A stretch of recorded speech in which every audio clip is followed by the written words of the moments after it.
Welcome back to Morning Trade Live. We focus on where investors are putting their money and maybe if they're sitting on the sidelines, what they may want to consider to do next. John Kosar, Chief Market Strategist, Portfolio Manager at Asbury Research. You have your internal Asbury 6 model, which I do want to talk about. But what's the big picture here?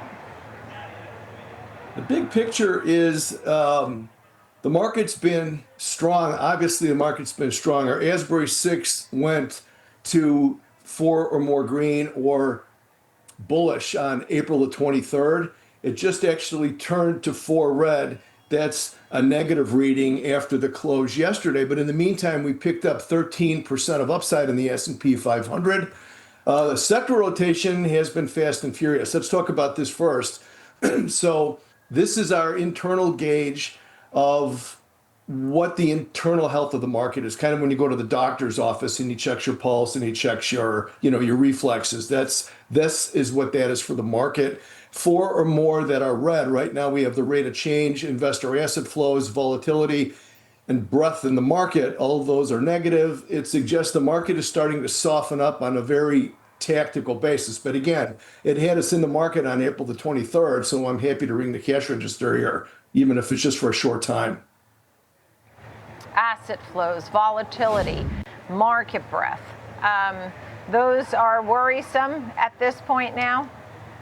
They are, but again, this is a sensitive, this is kind of an EKG for the market. It's updated every day after the close, and this is how we tell what the market is quote unquote thinking, because you can't do that by watching the S&P 500 anymore. There's too much noise.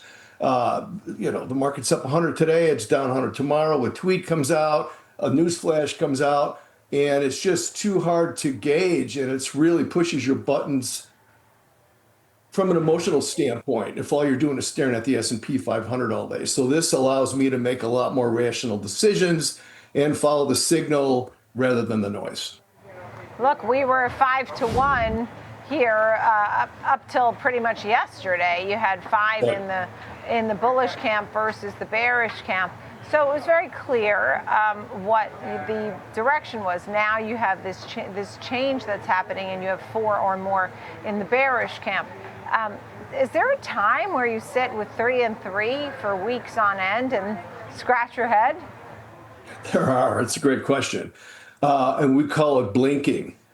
When the market's at a balance point, sometimes it might be bumping up against a resistance level like we are now in the S&P 500, and the market just doesn't know what to do. So you'll see it go 3 and 3 or 4 and 2 or 2 and 4, and it'll rock back and forth for a week or so. That kind of builds up energy in the market, and typically the next signal is the one where you might get another 10% move up or down. So again, this is the first time that we have been negative in the A6, for almost a couple of months now. And like I said, I'm happy to ring the cash register. It's been really good to us. It was a 13% move in just a couple of months, and I'll take those all day.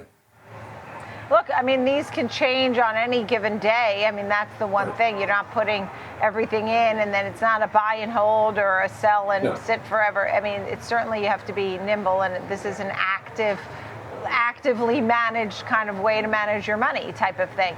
What seems to be a way that may work for investors? A lot of folks have money on the sidelines. What are you suggesting now? I think you need to be agile. There's so much news-driven stuff, right? The tariffs, the thing on the tariffs, the news on the tariffs, the expectations, they seem to change every other day. There's a lot of noise basically coming out of geopolitics.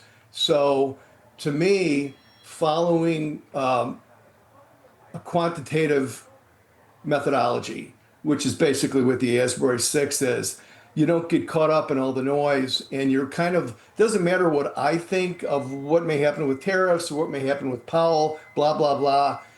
It matters what the market thinks. And these 6 indicators help me to keep my eye on the ball and not get turned upside down, but all the noise coming out of various places. So yeah, that's very helpful. The other thing about the A6 is the maximum drawdown in the S&P 500 over the past 7 years has been 34%. That was during COVID. Maximum drawdown for this, for the A6, although it's very active, has been 13.5%, 13.5, 13.6. So it's almost 2/3 less in terms of drawdowns. And especially for older investors like myself, drawdowns mean something. You know, you want to keep those drawdowns low. So at this point, what about tech, for example? I mean, is there a way to sort of really evaluate the tech trade somewhat differently because it's an animal in its own? Well, we've got another model. It's called the SEAF model. It stands for Sector ETF Asset Flows.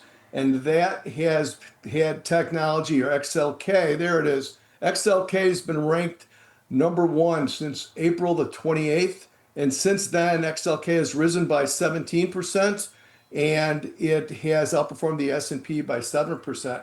It's actually an SMA choice on the Schwab institutional platform. But all I did here is I built a model that tracks the velocity of assets as they move around the 11 sector spiders, which if you put them all together, it's the S&P 500. And the ones with the lowest scores, and you can see we do this in 3 different categories. You have trading and tactical and strategic.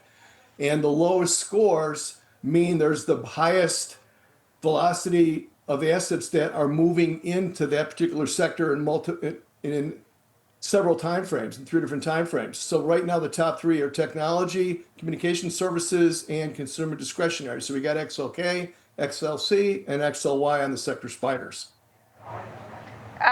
Okay, and last but not least, I mean, what am I leaving out? I ask you specific questions that I think investors are interested in, but what's most interesting to you here?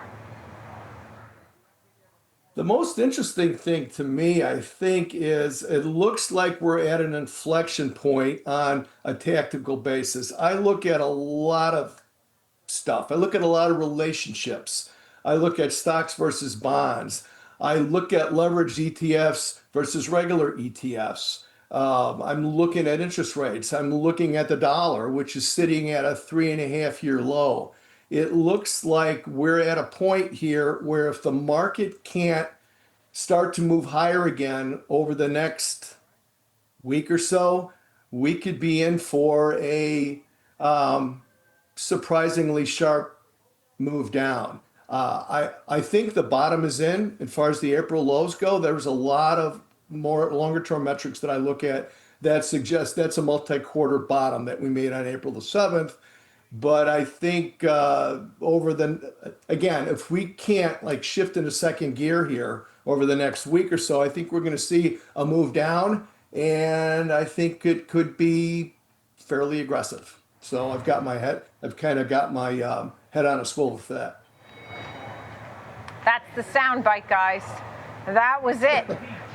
You know, it's basically a warning that we could have a sell-off, and a pretty steep one in the very near term. John Kosar, Chief Market Strategist, Portfolio Manager, Asbury Research. Thank you.